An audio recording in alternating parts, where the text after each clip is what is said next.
Hello and welcome to the Crate and Crowbar. This is episode 127, recorded on the 2nd of February 2016-ish. And I'm Tom Francis. With me here today are... Marsh Davis. And... Tom Senior. And... Graham Smith. They're all on top form tonight. What is the news, Graham?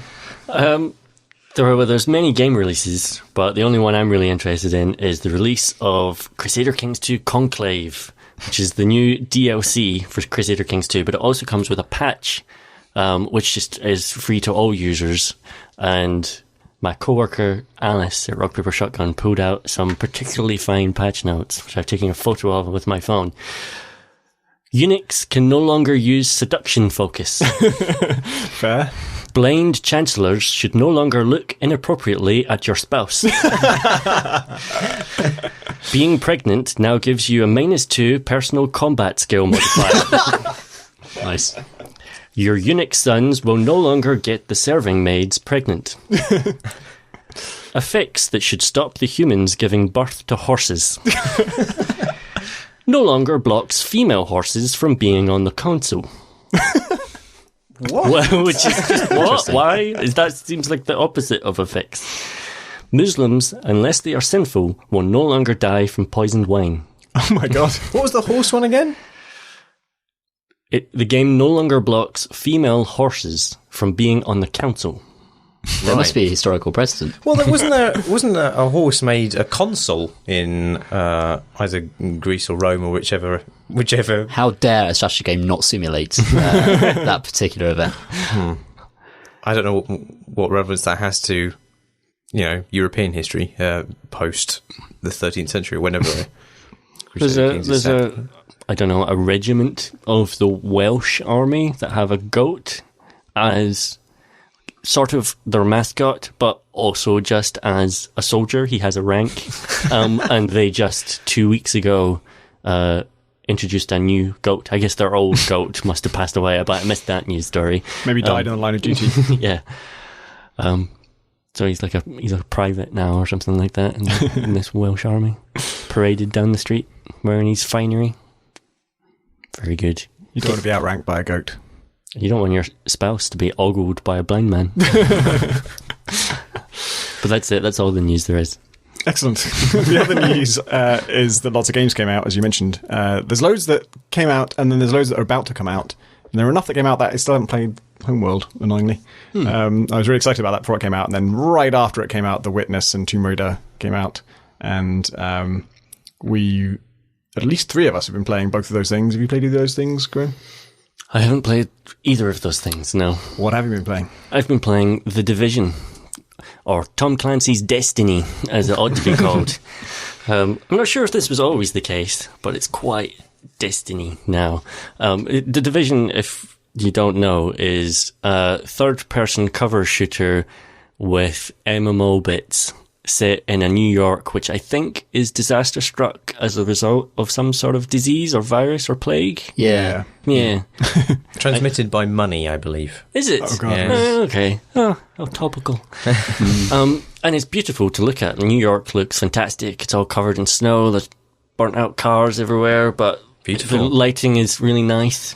And so it's great to walk around.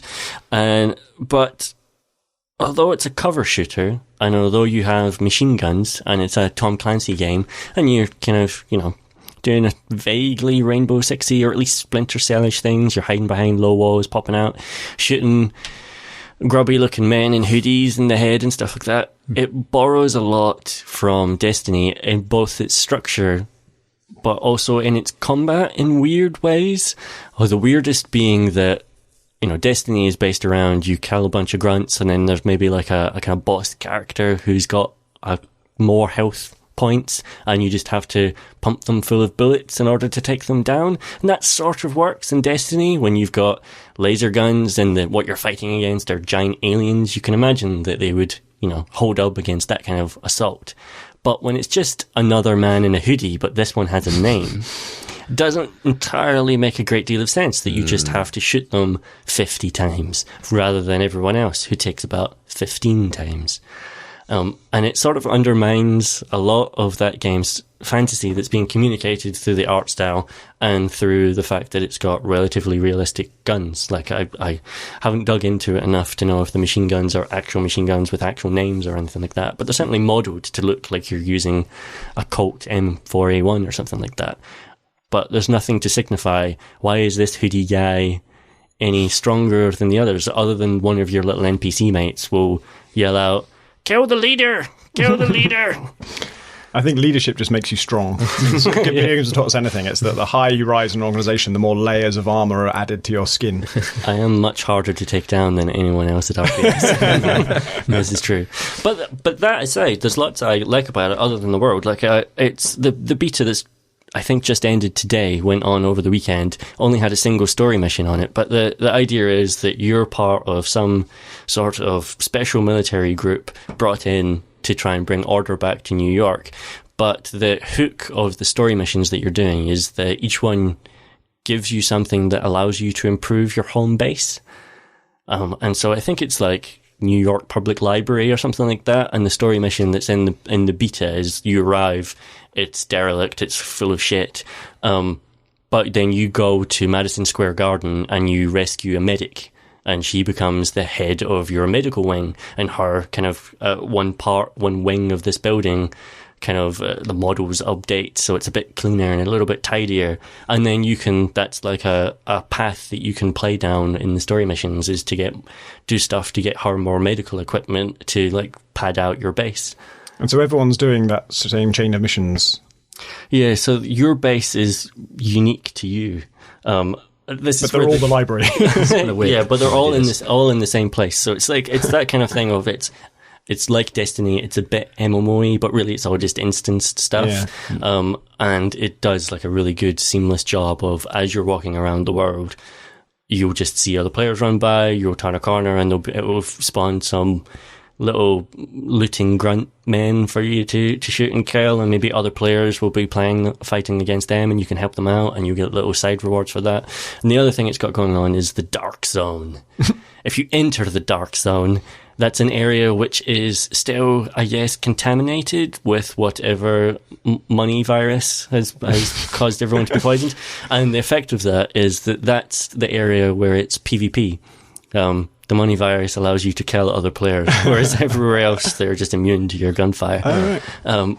And that allows you to do things like, you go in there because there's greater rewards, basically. It's greater risk because other players can kill you, but you get much better loot for your character or for your base by going in there.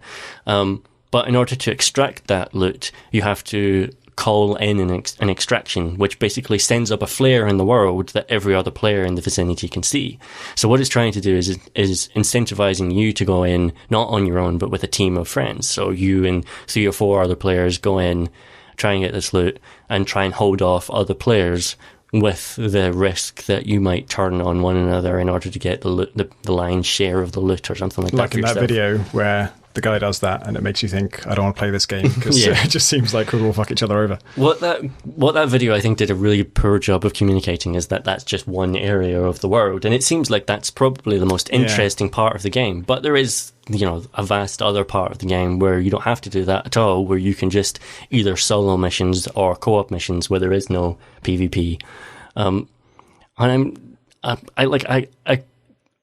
when it introduced my base and the camera zoomed around and it showed me the potential tech wing and the medic wing and kind of explained that. I know it's sort of grindy, but there was a little buzz in my stomach of like, ooh, that's satisfying progress. I can upgrade this. Yeah. I like the idea of upgrading this, but I'm not sure that the combat stuff really does it for me. Like, I played a bit of Destiny up to like level 12 with a single character or something, which is in the grand scheme is nothing. But enough that I liked the combat, I liked the guns, I liked the fact that you could spawn a hover bike at any moment between your legs and go shooting off and spinning around. I liked the nice, satisfying first-person stab animation that's just nabbed from Call of Duty.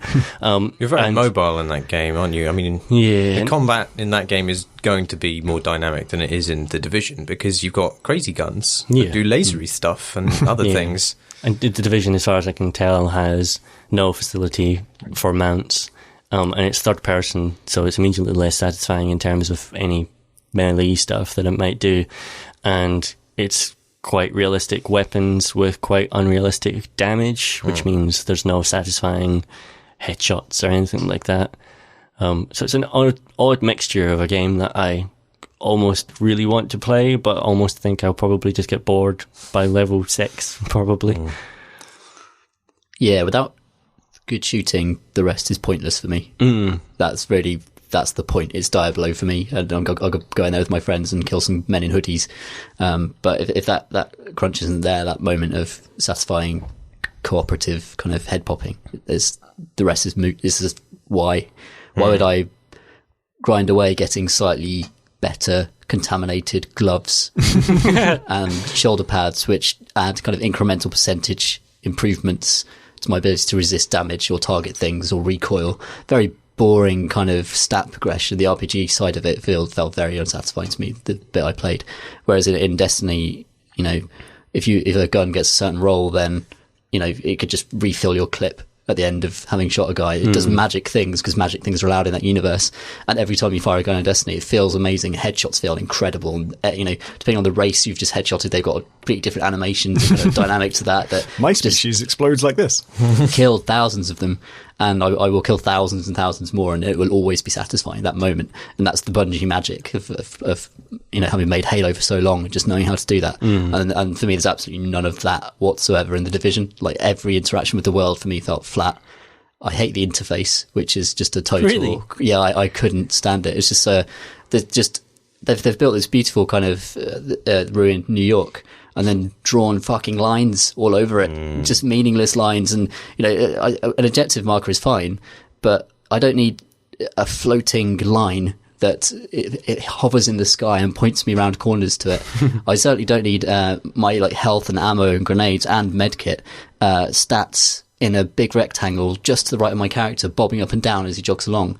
Like, what's wrong with the bottom left corner, like every other game? And it feels like the whole central area of the screen, when enemies appear, and it just becomes full of all this kind of polygonal bullshit that gets in the way of even shooting the men. And shooting the men isn't good anyway. So it's this extra layer between me and the kind of I'm supposed to be throwing these deadly bullets into this world, and there's so many layers between you and the reality of that it's just completely neutered for me, and there's no way I'll play it basically.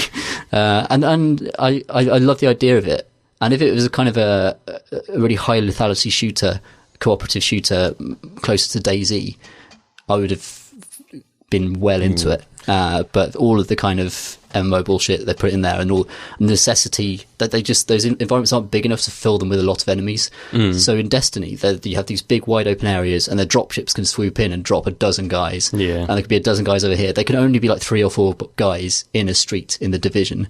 And that's why they have to have so much health. Otherwise there would just be no friction as you move through the environment. So I think there's just some kind of conceptual flaws with it. Problems with making that type of game in that type of space that they will never conquer. It feels like a game that's changed an awful lot during development, and they were quite frank on a recent press trip about saying, yeah, it has been redesigned a bunch, and we have taken things from Destiny, and they were quite open about that inspiration.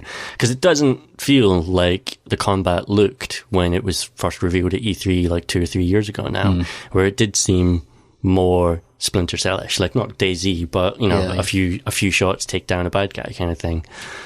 I agree that I would much rather it was still that game. Oh well. I just sort of wish they'd just jettison at this point the, you know, Tom Clancy name.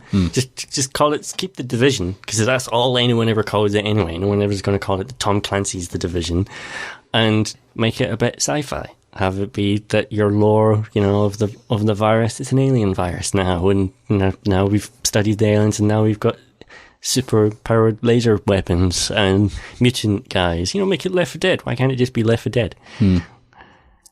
Speaking of aliens and awesome mutant weapons, I've been playing XCOM 2. Damn you! Which is unbelievably good.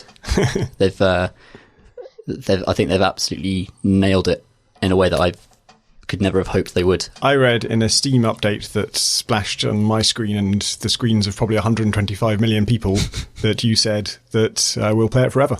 Yeah. Yeah. It's really weird when something you've written suddenly becomes part of the marketing of the thing that you've reviewed. But I will play it forever, I think. One of the brilliant things about it is that it's designed to be very replayable. And the genius of it is there's so many good decisions they've made about it. But it's the way it restricts the player's choice in the right areas and then gives you a lot of choice in other areas. So moving through the campaign map is very different now. And you're often faced by a relatively limited number of choices about where you're going to park your big ship next and what you're going to research next, what you're going to pursue next. But all of the kind of, it gives you loads of options when it comes to actually building your squad and upgrading different abilities and unlocking different classes, pursuing different divergent technologies, and it gives you there are a lot more ways to kind of theory craft and express your own way of playing the game than was ever present in an Enemy Unknown. But I guess to give a brief overview of what they've done with it is that basically, in keeping with a very pessimistic atmosphere that will persist throughout the entire game, you lost the campaign that you went through in Enemy Unknown. So in Enemy Unknown, you're like this international coalition of special forces that's trying to repel an alien invasion. And if you get through it, you do, and that's great. Except you don't. That never happens. Yeah, actually, the aliens completely won, and it's like 20 or 30 years later, and the XCOM project still exists, but it's this kind of really scrappy band of resistance that's not in contact at all. They just kind of exist independently throughout the world. Are you the same person? Are you playing as the guy who lost the last campaign? Commander. I won't. There's some story stuff around that. Oh, okay. So I won't spoil anything. But yes, it basically reverses the situation.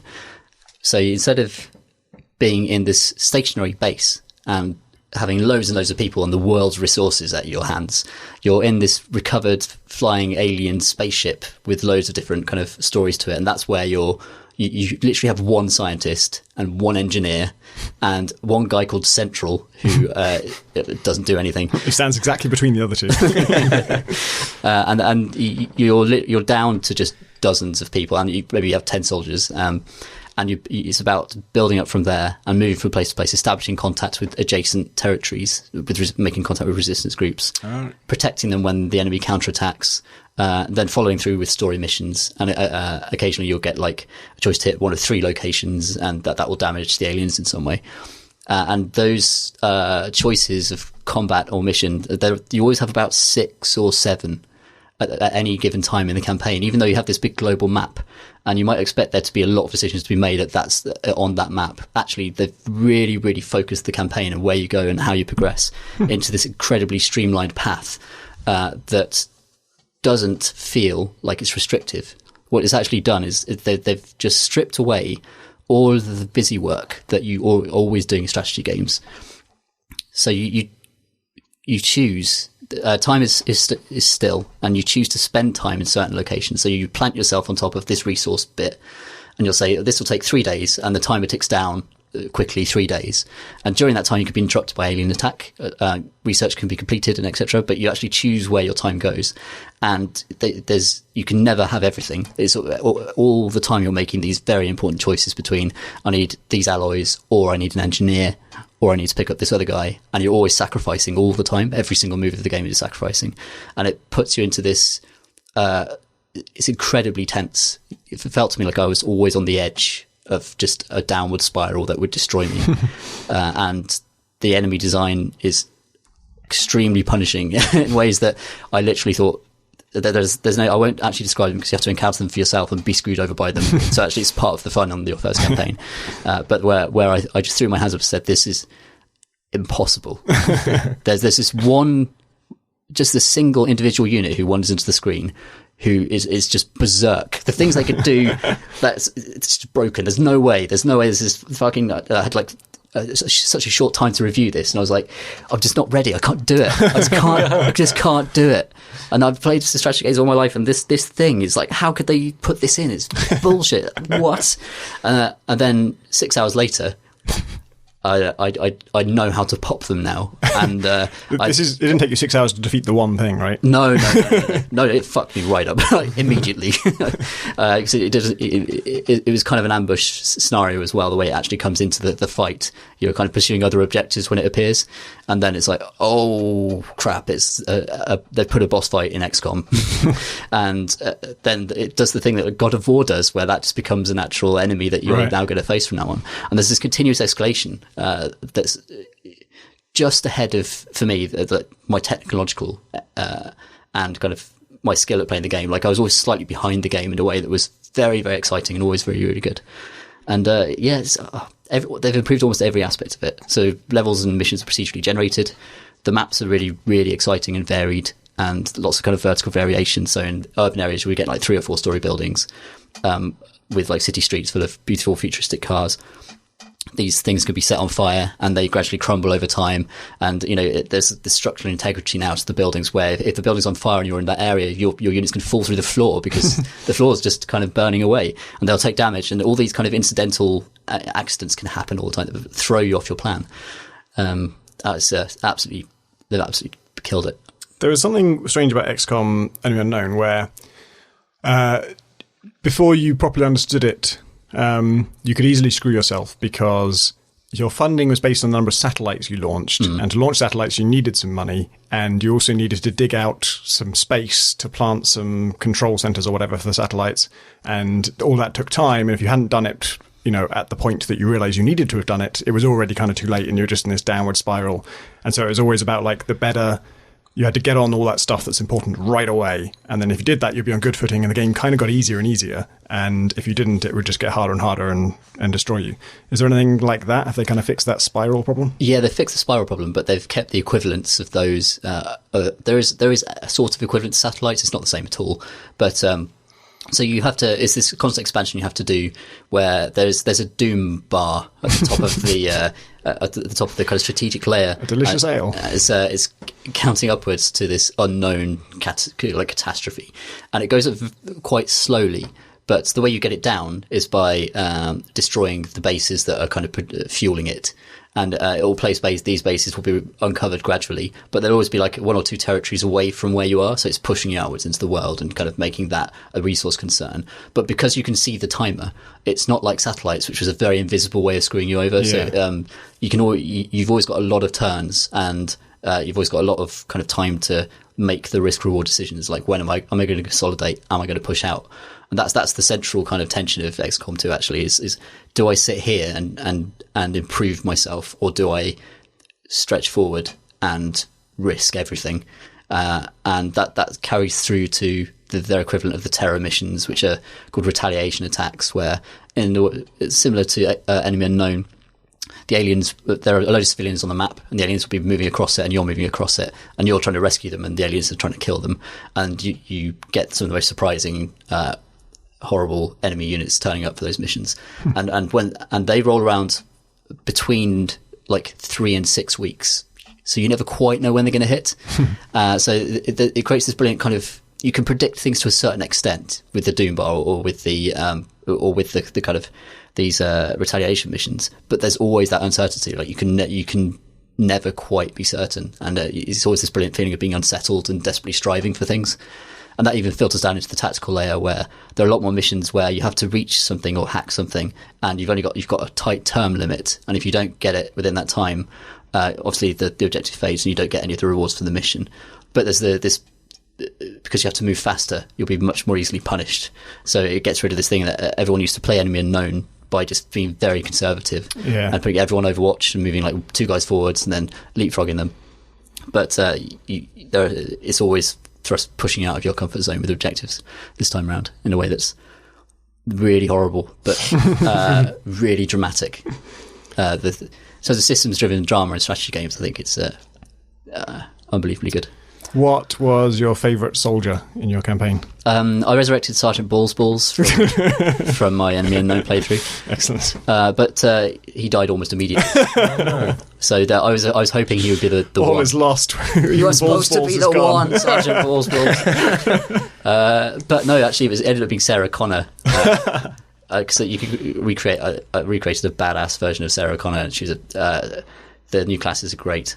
So she was a sniper, but snipers can also be incredibly good with pistols, and it's all their entire playstyle revolves around looking completely badass all the time, no matter what they're doing. So with the pistol, you can pistols are much better now. But if you upgrade them to a certain extent, they could shoot 3 or 4 things in a single turn. So they're great for executing a load of low-level enemies, and when they do it, they look fucking awesome. They've got these badass revolvers, and the camera shots they use, and the production values are fantastic as well. It really sells this kind of super soldier idea.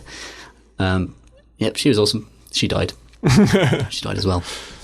Does it still make a little shrine to your lost soldiers in your base with like photos of them pinned to a wall? What they do, there's actually an entire bar dedicated to the remembrance of your soldiers. So you go into the bar and you actually see your soldiers hanging out in there who have survived, and they're all I think the idea is they're all kind of toasting the memories of their of the fallen, and you see the names of the fallen and the names of the operations they died on, and the operation names are brilliant. So like, there's one called Dismal Window. I lost a load of people on Operation Half-Eaten Tears. That's a good one. Again, there's this theme of pessimism running through it. This theme of kind of really being up against it, and again, fighting this ridiculously advanced force. Yeah, they like the way individual soldiers sort of evolved, and how their things they've been through tied into equipment I'd given them, and how I distributed my resources, and how they leveled up, and the names they got, and the nicknames they got, and then like the relationships to each other. That was always the best part of Anime Unknown for me. They've increased. There's so much more kind of customization just visually and with voices. And do they still have the awful Guile haircut? No, I just didn't see that in there actually. Might do. There was like a couple of comedy ones, and one was like the ridiculous. Actually, there's like a huge fan of hair, and it was like, who is the Mabari ambassador in Babylon 5? Oh, yeah. That guy. Yeah, isn't that a reference to the very first XCOM? Yeah. Soldiers, the pixel art soldiers in that, didn't they? Yeah. Have ridiculous bouffants. There's a lot of modding. Modability. It's very moddable. So I expect people are going to be adding very silly haircuts and things to it. It's not in there already. A bunch of us have been playing The Witness. We have, yeah. Played it a bit last week, talked about it a bit last week. Played it more this week. I think I'm on the final set of puzzles now. I read something that there's like 7 sets of puzzles and you only have to solve 5 or something. Because it was an interview with John Blow, and he said that there are some way you can't solve them. Like if you're deaf, you can't solve ones that have audio. And obviously, there's ones that are completely impossible if you're colourblind.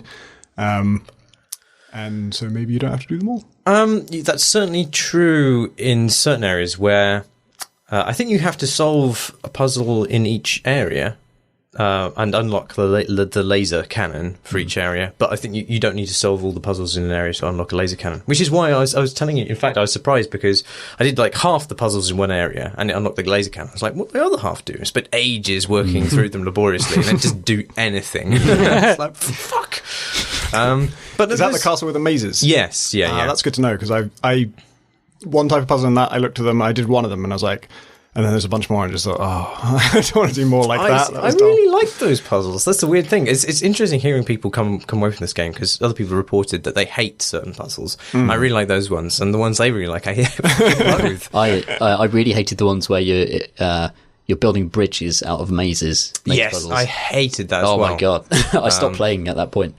Yeah, that's the star one in the treehouse, right? Yeah. I've just started that one. That's it. So we should probably avoid sort of spoiling methods for some puzzles. Yeah, we won't talk about mechanics at all. But I'm the only one here who hasn't played the game at all yet. So all I know about it is the pre-release stuff. And apologies if you covered this in the last episode, but is it a game entirely about completing small mazes on a screen? Yep.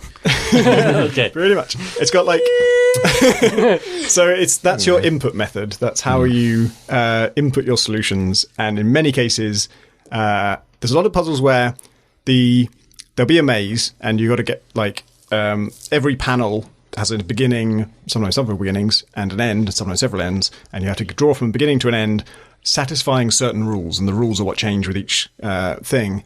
And for a bunch of them, it's just like there are certain symbols on the maze and those mean different things. And it never tells you what they mean, but it will. One of the things that it's best at is giving you a sequence of puzzles that start absurdly simple, where you just can't fail. And the next one's just one step more complex than that in a way that sort of forces you to grasp something about what that symbol means. And the next one will just be a little bit one step further, and it's brilliant at knowing what you think, because as soon as you think, oh, I have to do it in this way, the next puzzle will be the one that proves you don't have to do it in that way. There's some other way to do it. But then there's other ones where there's loads of them where the maze is just blank. It's just a maze, there's a beginning and end, and there's just nothing else on the board. And I actually got a bit kind of fed up of that, like a little while after going through the first sort of easy sections that you start near, and going around the rest of the world and seeing what else was available. And I got to like 5 different sections where just everything was just completely blank. Just like, come on! I mean, with like, I can get that maybe one of these I'll be able to see some abstract way to solve it, but they can't all be different and yet completely blank.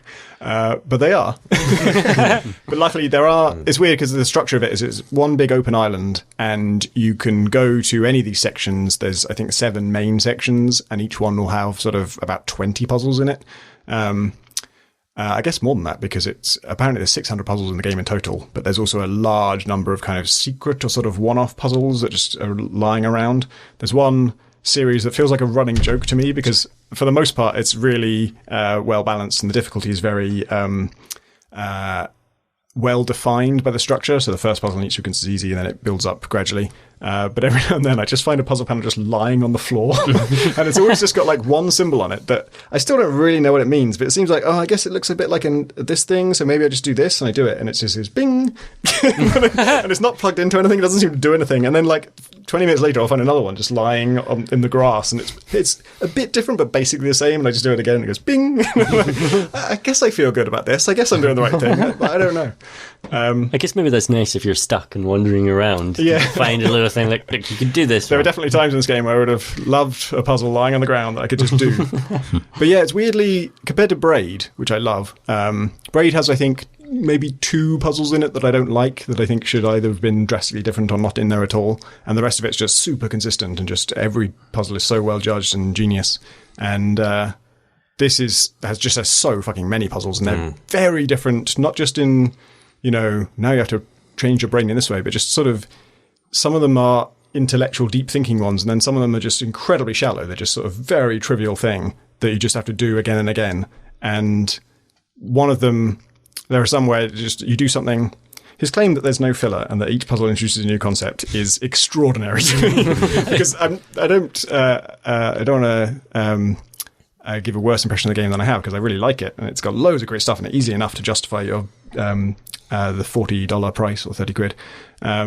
But there's also a lot of stuff in it that just seems like, obviously there's difference of opinion about which puzzles are interesting and which ones are not, but then also just within a certain set of puzzles, once you've grasped the initial concept, the idea that each of the 25 stages of that puzzle are a unique concept is surely untenable. I can't think anyone could believe that, because there's just ones where you just solve it, and it's like, but can you do that standing over here? Can you do it standing over here? Can you do it from this angle? Can you do it from that angle? Can you do it where you have to press a switch and then do it? Yeah, I can do that. What if you had to press this switch? What if you had to press 2 switches? What if the switch was over there? What if the switch was in the dark? I don't care. Yeah, there's more of that the further you go into it. I think particularly as it starts combining the different puzzle types that you've learned across the game, and in the end stages it's throwing all of these things at you simultaneously, it kind of runs out of steam and starts just making the puzzles difficult for you to solve, but in ways which don't relate to the actual kind of logic of the puzzle. They just make things hard to see, for example. That's really not at all interesting. That's just annoying. Yeah. And I'm with you. I think a couple of the areas could go entirely, and the game would be much, much better for it. Just because it would be leaner and more interesting. I don't think some of the puzzle variants that it has are particularly. They're not. For example, the star puzzles, without explaining what they do, they're not substantially conceptually different enough from some of the other puzzles you've got. But the way that they escalate doesn't follow any kind of logic. It just introduces new arbitrary rules. And the problem I have with that primarily is not only does that feel kind of just not not particularly intellectually satisfying to work your way upwards through. But also when you come back to a puzzle which includes those mechanics later on in some complex form, I've completely forgotten like the 3 or 4 arbitrary rules that define the way that you're meant to make the puzzle work. I think it's very successful in the kind of sprint puzzles where it's just the concept is revealed to you and iterated on in about 10 to 15 puzzles. And there are a couple like the symmetry one and the tree one, which were just very short bursts of kind of discovery that were incredibly satisfying. And there's not to spoil anything, but a lot of the puzzles tie into the environments in very innovative ways as well. Yes, it's not just about the iPad puzzles, although it tends to kind of tie everything back to the iPad at the end. There's sometimes logic to be gleaned from the world at large, or even just, puzzles of traversal as well. Like, I can't explain. But that's what Is it clear where you go to find that solution? Like, is like the one thing Not always. The thing I would worry about is, I'm stuck in this puzzle. I don't know what to do. I don't know whether I need to just look at it and think harder, or whether I need to go now explore a forest. I've had a lot of problems like that. There are lots of ones where the answer is in the environment and it's very close by. And so I want to believe that that's the rule, that if it's in the environment, it's going to be right next to you. But there's these series of 3 puzzles that are just, again, blank mazes. And I've even solved other puzzles of the type that looks visually similar. So I know what kind of thing I'm looking for, but I just don't see anything anywhere near, and there's just nothing to go on. And so I'm worried that the solution is elsewhere. And if that's true, that just breaks the whole thing. Because now every time I'm stuck, I'm going to be thinking, well, maybe I just have to walk 100 meters over there and the solutions will be over there or something. I do love it though. Yeah, I should say it's really beautiful to walk around, and several of the sets of puzzles are brilliant, and really clever with the way they play with your brain, and they know what you're thinking, like I say, and will subvert those expectations and play with them. There was a great one. I really like the swamp puzzles, and that's one where I had done the first couple, and it was all pretty basic, and liked the concept, and I got to one and I solved it, and often there's like a cable running through the puzzle, and when you solve it, it lights up the other side and the current is flowing and it activates the next thing. And I solved it. It made the solved noise, but the cable didn't light up. And I couldn't see what I'd done wrong, so it just seemed to be that's definitely a valid solution. It fulfills all the rules that that I learnt, but it just hasn't lit up. And I almost thought it could be a bug, and then I just wandered off and did other stuff. And then I mentioned that to Marsh, who's already done those puzzles, and he said, just give it another go. And I went back to it and just sort of grasped something about what I already knew all the rules. I was absolutely correct. My solution is valid, but it's just, what does that panel do, and why are you interacting with it, and what does it represent, and ways it ties into other things that were like, once you get it, it's like, oh, for fuck, of course it's that. But it's a proper head fuck. You have to just get out of your mode of thinking completely and go into a different one. And then it's got stuff about how the environment ties into it, things like clues you have to notice in the environment. It's a very weird place because it's incredibly artificial, even though they've made lots of efforts to make parts of it look very natural, and they had architects to make sure the buildings were completely authentic and could exist. It's also a completely false reality. I mean, so many puzzles depend on the exact position of the sun that if it were the real world, the sun would move and all those puzzles would be broken immediately. Like in 5 minutes, half the puzzles would just be completely broken. So it's not like they overlooked that. Obviously, that's intentional. So it's not taking place in a real place as far as I can tell, or maybe time is frozen some way. I don't know any of these answers. So it's very odd kind of biome separations as well, which is part of what makes the island fun to explore, because there's loads and loads of variation to it, and that's great. But you are just... here's the desert bit, and here's the swamp bit, and here's the village bit, and but obviously it's fun, but it's deliberately constructed. But of course, that's kind of part of the game as well. And then a weird consequence of that is because it's puzzle solutions are sometimes sort of coded into the environment in ways that don't make sense for nature, and obviously have been set up intentionally. But it drives you mad because you're always stuck on something. Until you finish the entire game, there's always going to be several puzzles where you don't know the solution, and sometimes the puzzles are something in the environment. So you'll just find yourself staring at some leaves and thinking, "Is that a maze solution? Is there a line in those leaves? Is that the same as this puzzle over here? Is that what? And then is that shadow casting on this? If I draw a line around all the black parts and all the white parts, would that be a solution? And if so, to what?"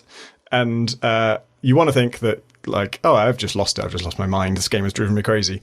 But the craziest time I ever thought that, it turned out to be true. It really was a solution.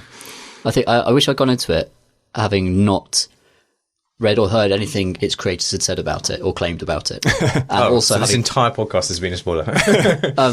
No, the creators of the game. I mean, like, right. So none of the claims that John Blow has made about it. I wish I'd not known any of that because, for example, he's claimed that he wants to make a game without language, and to the extent that the puzzles interact with the environment, it's language through game design. But he also puts fucking audio diaries on the floor everywhere with lengthy, tedious philosophical diatribes. I haven't minded all of them. Some of them I can't take in because I'm doing other stuff with parts of my brain that got a fucking maze to solve. Yeah. But some of them are interesting.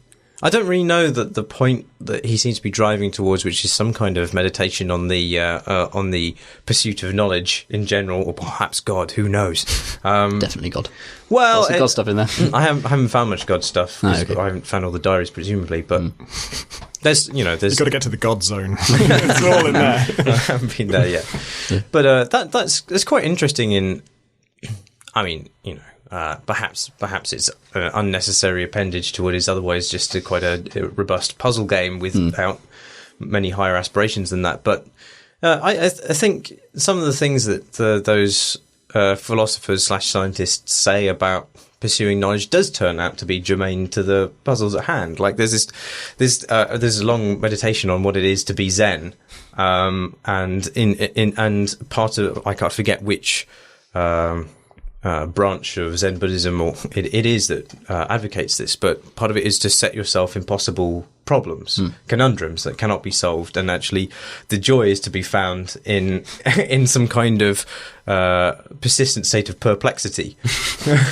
And there's another recording in which I don't know who she is, but she's some American lecturer, it seems, or philosopher or something, visiting Australia and talking to some people. It's actually an actual recording rather than an actress. And she's talking about how the path to enlightenment is to give up what you want and to walk away from it. And although that is obviously noodly wank, at the same time, it is actually appropriate for these puzzles, because sometimes what you want is to solve a problem and you can't actually do it. And it is better at that point just to let it, not to be the stubborn oak, but to be the bamboo and bend in the wind. What really frustrates me, though, is that it's just making something explicit that was implicit in the design of the island anyway. And what irritates me is that a lot of it is just so on the nose, and the way the game communicates with you beautifully. Like, there's a beautiful conversation between you and the game, which is teaching you these themes. I don't need to hear like a person literally read out a text that explains that to me as I'm doing. I found it quite irritating, actually, to be honest. But that's other people, Yeah, I've stopped activating them when I find them. That's true. It is optional. Should stress it is optional. If you see one on the floor, it's just also again, it's so weird to see little tape recorders in this otherwise kind of very naturalistic environment. And also, so far at least, they're the only thing in the world that you don't activate by drawing a line. Like everywhere else, even just a switch to turn a light on will be a maze puzzle, basically, with a straight line. There's no obvious segue between that and Tomb Raider. It has puzzles. Isn't Tomb Raider about exploring environments and working out strange arcane machinery? Doesn't it have tombs in now? I was told this one had tombs in. It does have tombs in. It does have tombs. The last one had pseudo tombs. This one has tombs that are sometimes actually boats. But they are kind of. It's interesting watching. In fact, it's interesting comparison between XCOM and XCOM 2 to see this as a sequel and how it's developed and moved on, because I enjoyed the first game with lots of caveats. It was a really a stupid game in many ways, but quite an enjoyable shooter, I thought, more than anything else. And I made a video for RPS about it, in fact, in which I opined that it was marked the end of a certain sort of cutscene-led matinee adventure style blockbuster roller coaster rides video game. And then they went and made a sequel. Well, I knew they were making a sequel at the time, but my point in that wasn't that the Tomb Raider franchise was immediately going to wither and die. I'll never make anything like this ever again. It was that perhaps some of the, in fact, I'm sure there'll be many more games of this sort, but they're going to begin to move away from a lot of the tropes that we would have identified with, say, the Uncharted or the Tomb Raiders of old. So it's less. the simple way to put that would be less scripting and more systems, and that seems to be the way that this game has moved. And I can't think of any QTE moments in this game where a button prompt immediately appears above your head and you have to press it. Is there? I mean, there are in combat where I can't remember what it was, but I remember thinking that, like, because when it happened, one of the things that went through my head is, we haven't had one of those until now. Yeah, I mean, it was such a marked difference from the beginning of the last game, which is, just completely plagued by them. Yeah, that's true. In this game, there's less leering at Lara, which is a good sentence to say. There's less of a weird fixation upon watching her die, which is also quite pleasing. It is. I mean, it begins in a similarly linear fashion to the extent that you're walking along this kind of bridge of ice, and you literally cannot fall off it. There's nothing you can do. But in fact, the first time I died, she's a born survivor. That's right. But I did die in quite close to the opening sequence where you can climb across these kind of icy escarpments using your ice picks. And you can chink, chink, chink with your little hands moving, and then you can do a little jump from one to another. But I made this leap onto another ice face that I could easily cling onto, and I just slid straight off it and died. I was like, I'm sure I was in range of that. And so I tried again, slid straight off it and died. And what it wanted me to do was to get slightly closer to it before I made that leap, at which point it would play a cutscene in which the ice fell off, so I wouldn't have been able to grab it. And then you plan some other different route. But so it still has those sorts of problems, and they're still desperately irritating. I don't think it has many forced fails other than that. I think I've encountered one thing where I was dead sure, because my suspicion of the previous game, I might have mentioned this on a podcast before, is that sometimes some of those kind of gotcha QTEs, either the time window to press them is punishingly small the first time you play it, or you are guaranteed to fail the first time. Because at some point, because I played the game through twice, actually, as it happens, once when it first came out and once for the video. So I knew when things were going to happen, and I'd still fail. And I'd be like, my reaction, I'm an old dying man, but like, my reactions aren't that bad. And I'd always get it the second time. And I've only encountered that maybe once, where I thought I was pretty sure I'd hit a button when I hadn't. I have upgraded one of my skills in Rise of the Tomb Raider. That is, it's not really a QTA, but like there's a certain move you can do where you dodge someone, and then if you press the melee key at the right time, you do a counter move. And before I'd ever used that, I still don't really understand how to use it. I get that it's after you dodge, but it's not all the time that you press the dodge key. You have to target them, but I don't actually know how to target someone. But anyway, so it sometimes works and sometimes doesn't. And so by the time I first used it, I had already upgraded it to make that window of opportunity to press that button bigger. And it makes it so big that I actually didn't understand that it shows like a circle shrinking in on the Y button.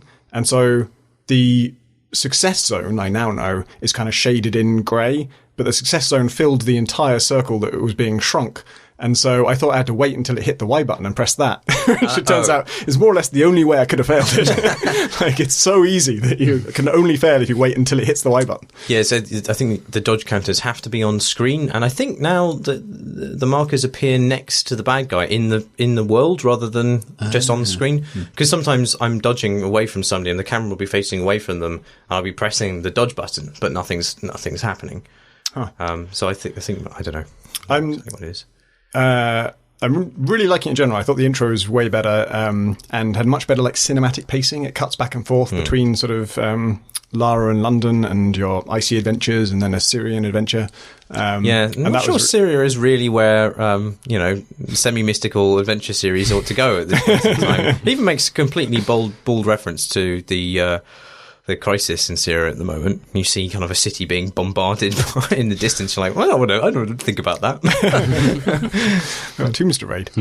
But that was, I thought, like, the pacing was good on that, and it took me a while to notice, but I realised, this is a cinematic opening I'm not hating. That's unusual. And then I really like the stealth sections. I think they're already good in the previous game, but they're even better now. There's the skills you can upgrade are cooler. And I was really liking it right up until the first time you get a assault rifle, when they feel obliged to have a sort of forced combat section to make sure you understand how to use assault rifles, which I'm pretty sure they did in the last game as well. And I hated that, and I actually died to it, and I ended up setting the difficulty to trivial so that I could just get past it without having to think about it.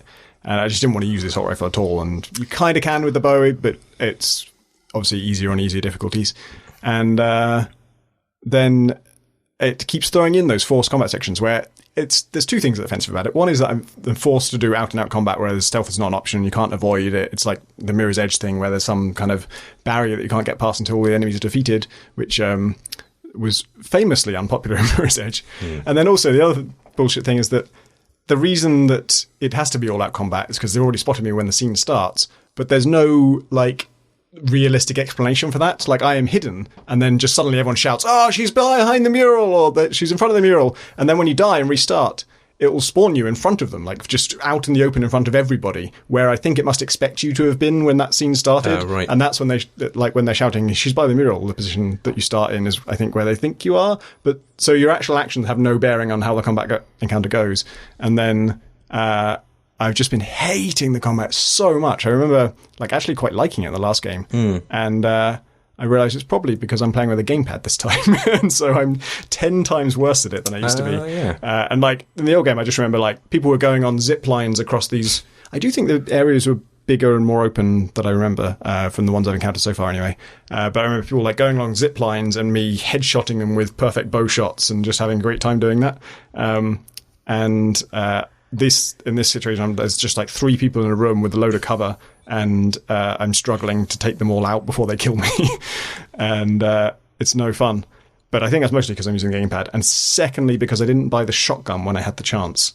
There's a shop, and you can use Byzantine coins to buy stuff from the enemy's quartermaster. He's just in a hut in the village of the people who sort of, I don't know what to call them, tribes people that you're allied with. And he's the former Byzantines who speak with perfect American accents sometimes, but some of them speak with English accents. And this guy works for the enemy, the bad guys that you're fighting, but he's also just in the tribe's village and will sell things to you once you unlock his shop, and you have to pay him in Byzantine coins. The former Byzantines who live in Russia now. Anyway, sorry.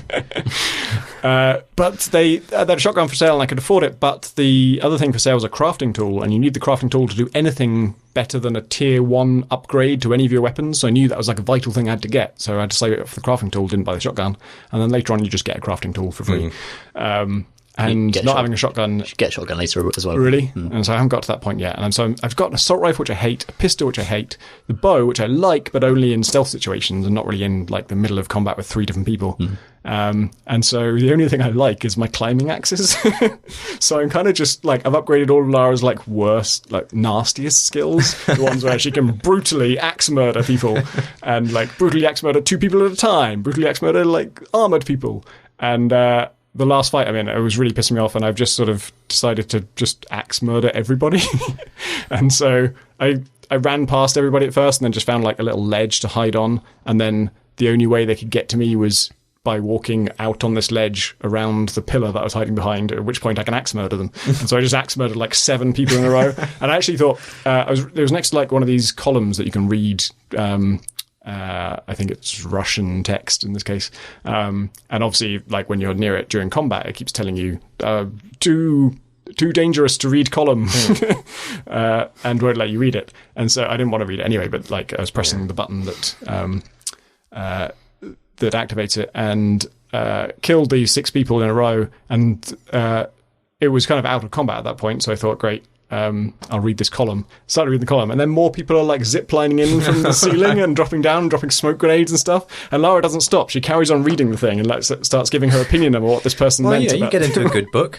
Where some coins are. And while she's doing that, people are shooting her point blank in the neck with an AK-47. Is she invulnerable at that stage? No, she's not. Right. She's still taking damage. By the time it gets out of that scene, the whole screen is grey, and I still managed to stab a few people with climbing axes, but then they cut me down. Yeah, as I say, a really surprising error I think in the game is binding the pick up item that you can then immediately craft into a grenade on the fly and the reload button the same button, because if you're in cover there's usually something you can craft into a grenade there, and usually if you're in cover you're not shooting, so you probably want to reload, and those two things are consistently the wrong way round whenever I want to do them.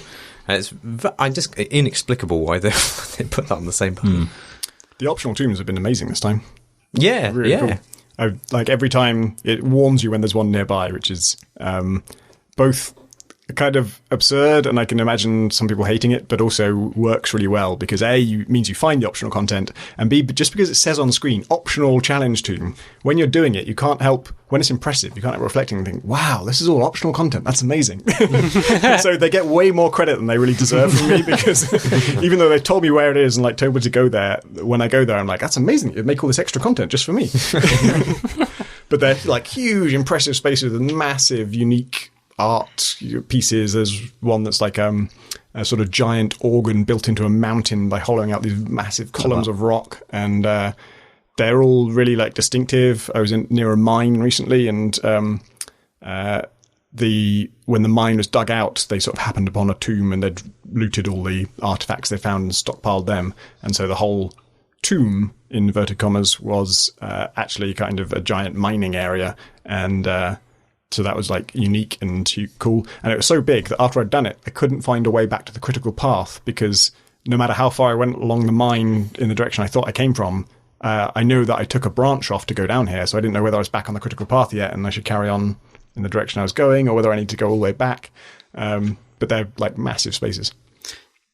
Definition of tomb, very flexible. The new Tomb Raider. Yeah. I have people raided several literal tombs.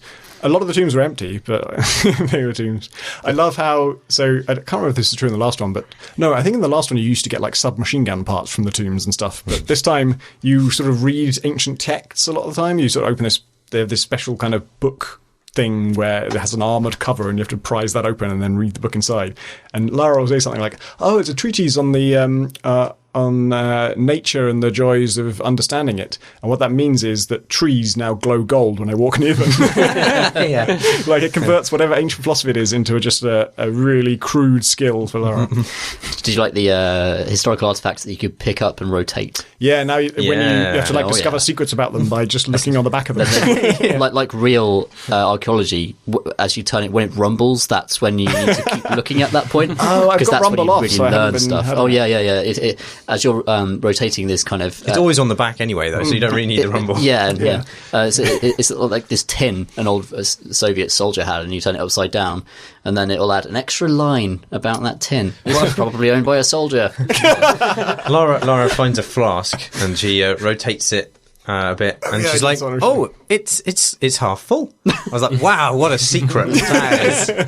I had to rotate that like 6 times because I've got rumble off, so I don't get any hints about this. So I just keep having to rotate, and that one's round on the top, every fucking detail of that thing until she finally realised, oh, there's actually liquid in it. Oh, brilliant, Lara! I really like that. I might need that before we're through. Oh, Lara, you wit! Oh. Which is actually the only joke that she's made in the entire thing so far. She's completely witless. There was the most boring fucking character. There was also one about Tetris. Did you see that? No, I didn't see that one. I found an ancient version of Tetris. That's awesome. But I like that she has you find these, as collectibles go, them actually being historical artifacts that she then tie into some period of history that then she then has some kind of opinion about, or just reflects on, or just mentions something about. I like, because it sort of develops her as a nerd, basically. And I wish we went further in that direction. I wish that the reason she was on these quests was because she actually wanted to preserve things, like she saw this history as valuable and wanted to understand ancient people. But it's just the most absurd sci-fi, like fantasy gumph about just mystical properties, and just believes that she's going to find something that's going to bring eternal life to all people. Everything everyone says, like it's kind of like a dialogue tick, is that everyone announces their motivations in every conversation. Yeah, there's absolutely no... I mean, it's just an entry-level dialogue at every point. So it's almost depressing, really. It's like... There's although there's a conversation where Laura's pitching her next quest, basically, to a family friend. And the family friend is like, "Oh, you've got to give up on all this, this magic nonsense. Oh, are you crazy?" And Laura's like, "Oh, but I really have to." And she doesn't ever say, "Oh yeah, but I actually saw a literal wizard in the last game." It's rubbish. And also, I think there does need to be an in-game explanation of why all these Byzantines who live in Russia speak perfect American accents. Doesn't, over the course of the game, Lara learn new languages by looking at strange symbols on the wall? Yeah, it appears to apply to text anyway. She seems to start with, like, level 0 and everything, though, so you sort of, like, it's all optional, and you read murals and stuff to learn. The way language works is if you read something you don't understand, then you do understand it. And that's not how language works. The only things you really actually can't understand are the columns that tell you where money is buried nearby. I think I would forgive a lot of the gaming silliness a lot more if there was any sort of sense of humour present in the game at all. So one of the reasons why Uncharted works for me. Just wait till you find this Tetris joke. Solve it all. It does a lot of similar things, but there are actually gags in it, and it becomes this silly adventure, which obviously it is. Whereas there's something very earnest, and you're supposed to really care about Rise of the Tomb Raider in a way that is never going to happen. Based on how contrived it all is, really. I actually think the first game got away with that better because it was going, at least in its first part, for a horror vibe. And I think you can. It's easier. You wouldn't be able to match the appalling stuff that Lara sees. You know, she's slopping around in the guts of 100 dead people with humour. Whereas in the second game, it just seems very just anodyne and completely tasteless. What does everyone think of the hair tech, though? Pretty good. Not bad. Yeah, it's good hair tech. Her hairstyle has kind of changed to be like wider than it used to be. Yeah, I do think which that, is weird. It looks like an animal is parked on the top of her head, even though I'm consistently impressed by the hair tech. I'm like, that's amazing hair, but when she's on screen... I wear a hat most of the time, so I'm not bothered by this. I think it looks good, but it's very, like, fresh from the hairdressers. It's kind of like, it has a puffiness that I think you only really get with hairspray and a lot of effort. Yeah. And so when I've just been swimming in, like, radioactive water and I come out of it, and she rinses her ponytail, to be fair, but I don't know, quite get her back to... Lots of lovely little incidental animations. Creighton coiffeur. Even though I think the animations around the jumping and stuff are very twitchy and slightly like they're sacrificing the animation integrity for response. Yeah. In a way that's quite awkward. Yeah. I think it's probably the right choice, though. Yeah. I'd much rather have response, definitely. But it's I don't know. I think a lot of people have. I don't know. I think it could be done better. I've seen it done better, but it's not bad. I could be complaining about something. It does look it's quite good. Yeah, it does. As well. Yeah, I realised I was complaining about something that, and this game actually does just look better than any other game I've ever played in many respects. But the lighting, the second location you go to in Siberia for quite a long time, I've been stuck in quite these hub locations where the light has been quite boring and quite flat. But earlier on in the game, where you have these multiple light sources of like bright sunlight beaming in, ambient kind of light bouncing, is extraordinary. Like technically, it's unbelievably good. It looks beautiful. Again, a lot of uncanny valleyness from the cutscenes. Like the detail in the faces is incredible. Any screenshot looks amazing. But when you see them try to talk, they can't crease their face in a way that the emotion of the scene actually requires. And so there's a very robotic feel to it. And also, I think the performances are not good. Yeah, they can't act either or say things that the scenes require. I must enunciate the words on this script. Yeah, the worst line I've heard so far is actually very, very near the beginning, where she's climbing through this terrible icy waste and it's incredibly dangerous. And she tells her companion, who's not as good as her, to go back. And she goes, "Go over there with them." In a way that's very strange intonation. Very strange, yeah. I think one of those items that you can pick up and rotate is a broken pot, and she's like, "This pot was beautiful once." It's like, and now somebody's used it to put earth in and plant vegetables. And you're like, I don't think this is the tragedy that you seem to think it is. She does perform every line like it's a terrible, awful tragedy. I wonder what's going on there, because there was also a voice recording where the guy just screwed up the delivery. Like, it has the text version for you to read along with, and just he joins on the first word of the next sentence into the last sentence in a way that doesn't make any sense at all, and then puts the pause in the wrong place. So it just feels like whoever was overseeing the voice acting maybe didn't check some of the stuff. Reminds me of a brilliant Stephen Fry sketch, which I'll recommend arbitrarily just so it gets in the show notes, which is of him doing a reading from an incredibly cliched horror book, where a lot of the sentences are balked in very, very funny ways. and it's brilliant. That sounds good. He was either mad or both. is one of the lines from it. A little teaser there. Talking about being mad or both, shall we do questions from questions? Yay. Evan Johnson writes, "Hello, Crate and Crowbar. I have been keeping track of the different themes and variations upon the alien and human interactions in video games. Because the new XCOM game is due to come out soon, I was wondering which of these themes you like to see in your video games. Personally, I enjoy Civilization Beyond Earth's interpretation of aliens being a hive-minded group who react depending upon how the humans treat them originally. Bonus question, do any of you hold any openness to belief in extraterrestrial life? Thank you for making such an amazing show, Evan." Since you mentioned XCOM, XCOM, the Bureau declassified, whatever else, in the initial art for that, I never played the final game, but the initial art for that with the sort of crazy cuboid sort of splintering alien obelisk things that would appear. They were just kind of bizarre geometric shapes, and then they'd disperse into tiny cubes, and those were legitimately alien. There was something creepy about it. Particularly, I think it was a good choice to kind of marry that to 50s Americana and images of idyllic domesticity, because it was so weird and so nasty. And I think there was some kind of black oil as well that secreted over it. Yeah, there was actually a really good kind of black kind of goo balls that latch onto people's faces and actually go inside them and take them over, which is definitely X-Files, but a far more enthusiastic interpretation of the kind of the X-Files blobs. And I think so people's faces fragmented into squares as well. I don't know if that was people aliens disguised as humans or humans being destroyed in some way. But yeah, I forget. It was disturbing though. Yeah, it was very memorable. That was concept art for a game I never played, and I still remember it. So that's impressive. Well, and that sticks in my mind because so few aliens in games are any good at all. Even XCOM, which I love, the actual interpretation of aliens is just mechanically they're interesting designs for enemies, but as visions for what aliens might be like, it's just what's the kind of default that everyone says they're like? Oh, they're like that, yeah. Not that's in XCOM 2, they're bizarre. Snaky boobs. Snaky boobs for a starter. Bizarre,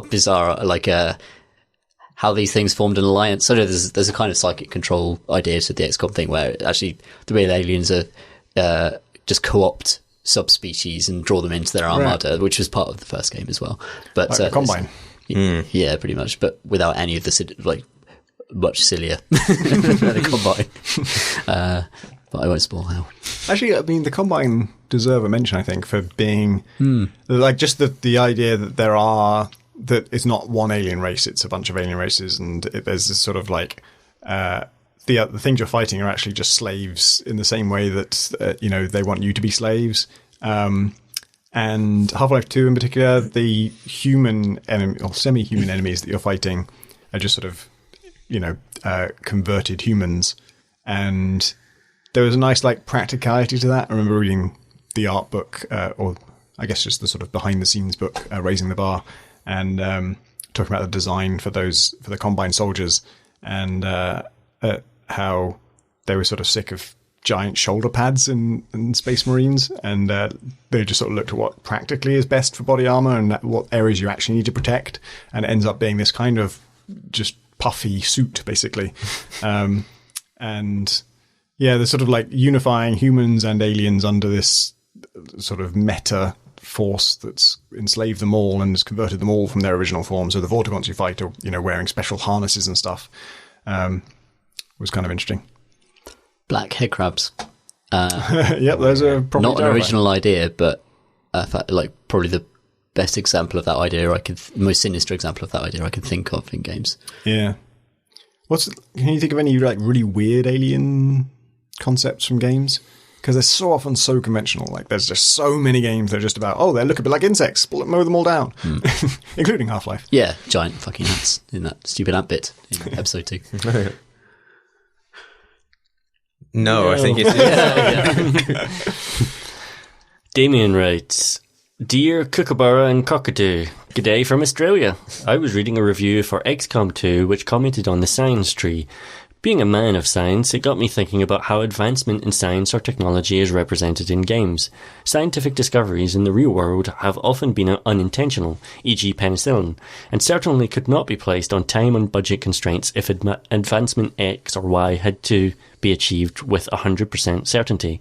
In my experience, games with science trees are really well defined with clearly stated benefits, costs, and pathways to follow. Are there any unique methods of representing science or technological progression within games? Would games like XCOM be able to function if the player could only invest in research without being able to control what benefits or applications arose out of that investment? Cheers, Damien. The last part of that is a cool idea. The idea that, like, okay, you want to put money in science? Well, we don't know what the fuck that's going to do. We can try and focus on some things, but we might not discover those. We might discover some totally different things. XCOM 2 does this, but it's actually kind of a drawback for the game. So your first playthrough of XCOM 2 is going to be very reactive because you're not going to understand what researching X technology will result in. So it'll say, research Illyrium, and they'll imply that that's important, but it won't tell you why. Right. And so there's a kind of, when you play the game again with that foresight, it changes the game completely. Like, you know what you want to research and stuff. Apparently Stellaris is going to do stuff more like this. The game sprung to mind. There was something, I remember reading about how Stellaris was going to do research and then having my own idea of what they were saying because it's an idea that makes sense to me and that I want to see, and then realizing that maybe they're not doing quite this. But the way I thought they were saying they were doing it was that research would not be a sort of thing that you do in a lab somewhere, but rather that as you defeat other races and as you explore and find things, those things would be kind of the fuel for research. Like you need sort of alien artifacts basically to kind of to make progress on that. And so what I thought they were saying was that all research, all science would be done purely by, you know, studying things that you didn't know about before. So every time you defeat an enemy you haven't fought before, studying the remnants would give you some research boost. And if you fought an enemy you had fought before, studying its remnants would give you no research boost. And so it'd all be about the unknown. And I really love the idea that like every inch of scientific progress you ever make has to be fueled by something that you've never seen before. But then I can't remember what I read, but it sounded like actually that's not quite what they're going for. Still not quite sure, but it sounds like scientific progress will be outside of your control to a degree. Right. So it sounds like the scientists that you recruit or happen to appear in your civilization will have certain specialties, and you might not necessarily have control over that, which is really interesting because it does, like, science when it's kind of this private sector pursuit could go into any number of areas that the government doesn't necessarily have control over, or you as a weird omnipotent kind of god being, or whatever you are in a 4X strategy game, might not necessarily be able to control exactly what is researched by all scientists in your universe at any given time. And they are there to going to do their own things for profit and for personal gain. And it sounds like technology will be shaped by that as much as it is shaped by you. But again, we've not seen the game in action, so it's very hard to say how that's actually going to translate. I knew that Stellaris was doing something interesting, but couldn't remember what. So before any of you mentioned it, I typed it into Google on my phone and brought up a devlog where they explain it is based around the scientists that you hire, but as you pour points into researching stuff, what it does is when you unlock a new tech or a new bit of research, you get presented with 3 cards, and you get to pick one of them that you get to pick. And those 3 cards are drawn from a massive pool of hundreds. And there's weighting taken into account, and so it's not purely random. The ones it draws are partly dependent on, as you say, the personality of the scientist, but also the ethics of the empire you're playing as, the department, the techs you already have, and how far through the game you are. So it'll weight certain things to try and make the game fair in the early stages and that sort of stuff. That is so like Jim to discover the quark. Come on, Jim. You're always looking at the fucking quarks. And there'll be certain, items of research that will be super rare, and it'll flag those up. So if you get those in a hand of 3, you know that if you pass that up, then you'll probably never come up again during your game and that sort of stuff. That's interesting.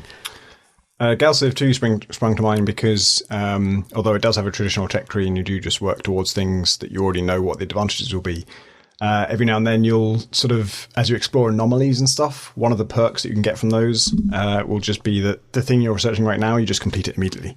So it's going to be 52 weeks to research the thing, but the thing you discovered, that already has that technology. Bam, you just got it. Chris McDonald writes, I've been employing my niece's Lego to solve puzzles in The Witness. Have you used tools outside of games to solve them? Yes. Yes. Particularly for The Witness. Yeah. In fact, I think The Witness's iPad paradigm is not the ideal way to solve many of those puzzles. Yeah. In fact, some form of notation would be really useful, which is why I've often print screened and opened Photoshop. I have a very specific idea of what I want from The Witness, because it's... I do like taking notes in games. I do like when I've got to get my notepad out for this because it's complicated. And I loved Her Story, where I was constantly alt-tabbing out to a text document where I'd meticulously organise my notes by date and everything. And that's the fact that the game... if the game provided me that functionality itself, that would be great too. But I didn't mind going out to an external program for that. With The Witness, I kind of do mind, and... I don't hate it, it's fine, but it feels like a failing of the game that the best way to solve these puzzles is to use a different tool. I feel like the game should be the best tool to solve these puzzles if it's solely about these puzzles. I think the difference there is that Her Story, the process of deduction, is something that comes after the fact of you recording all the data. Whereas in The Witness, sometimes you have all the data, it's just you need to be able to cross-reference it in a laborious way. Yeah, exactly. The exciting thing about Her Story is the stuff I was writing down I wasn't copying out things from the game. I was writing my own ideas. I was like, I think I know this has happened. But yeah, what I wish The Witness had was like one button to screenshot, basically, and then scroll through the screenshots with the mouse wheel or whatever, and then the button that you normally use to kind of draw the lines in the maze would just be a kind of free draw on the screen. And so if you're looking at an old photo of a previous thing, you can draw on it for reference, or if you're looking at the actual puzzle in real time, you draw on it to solve the puzzle. And maybe some way to sort of see a screenshot and real time at the same time, like it's sort of 50% opacity or something like that. Because that's what you really use. That's what I do. I use Photoshop to solve Witness puzzles.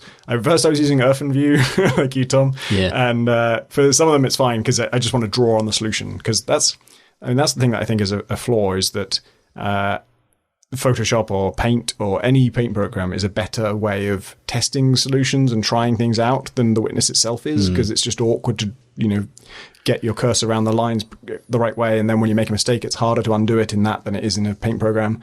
And then later on, there are ones about spatial manipulation and sort of thinking about, okay, I have these 6 different shapes and I've got to fit them in somehow at different arbitrary rotations. And for that, I used Photoshop and I made them all in separate layers and I rotated them. I'm pretty sure it's the same puzzle Sky is saying about the Lego pieces, which actually is a better idea. If I had Lego pieces to hand, I would have used that. Somebody else told me that they cut them out from cardboard and held them up in front of the screen to do that, which I think that would have been better than Photoshop as well. I like the idea that I've not encountered that level of puzzle yet in The Witness, but I like the idea that I'm going up my own tech tree outside of the game, going from like OrphanView to like Photoshop and getting into layers and stuff.